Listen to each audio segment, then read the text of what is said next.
আপনি যদি এসএসসি পরীক্ষা তো অনেকেই চান, এসএসসি পরীক্ষা যখন বসবেন, বসার একটা যোগ্যতা আছে না? টেস্ট পরীক্ষায় পাস করতে হয়, ফর্ম ফিল আপ করতে হয়।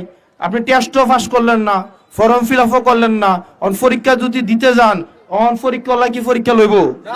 পরীক্ষা লইব? অন পরীক্ষা যদি না দিতে পারেন, এটা কি আরেকজনের দোষ?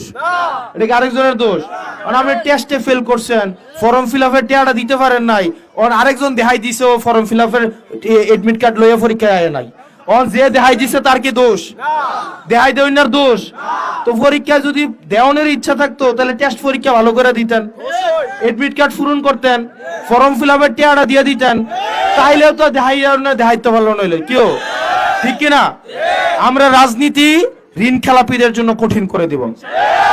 যারা 2100 কোটি টাকা ঋণ খেলাপি করে সংসদে যাওয়ার চেষ্টা করতেছেন, আমরা কথা দিতেছি আসনাদ আব্দুল্লাহরা বাংলাদেশে বাইচা থাকতে 21 পয়সা বাকি থাইকাও আপনারা সংসদে ঢুকতে পারবেন না।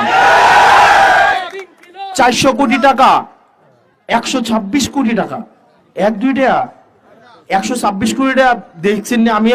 আমি দেখি নাই। 126 কোটি টাকা। আমরা চাই না কোনো আরোপিত নেতা আমাদের উপরে আসুক, বরং জনগণ থেকে নেতা উৎপত্তি ঘটুক, যিনি জনগণের কষ্ট বুঝবে, জনগণের সমস্যা বুঝবে, জনগণের আকাঙ্ক্ষা বুঝবে। এই তৃণমূলে হেঁটে বড় হয়েছে। আমি সারা জীবন পড়লাম ইংলিশ মিডিয়ামে, এখন আইসা যদি বাংলা মিডিয়ামের সমস্যার সমাধান করতে পারি এগুলা বুঝবো? আমি সারা জীবন খাইছি সকাল উঠে চিজ বার্গার আর হচ্ছে স্যান্ডউইচ, আমি সকাল উঠে জাউ ভাত আর আলু ভর্তা, আল্লাহ মহিষের ভর্তার আমি মজা বুঝবো? এটা কি বুঝাইতে পারবো? তো যে যেই জায়গার সেই জায়গার মানুষের সমস্যাও বুঝবে, সমাধানও বুঝবে, ঠিক কিনা? ঠিক কিনা?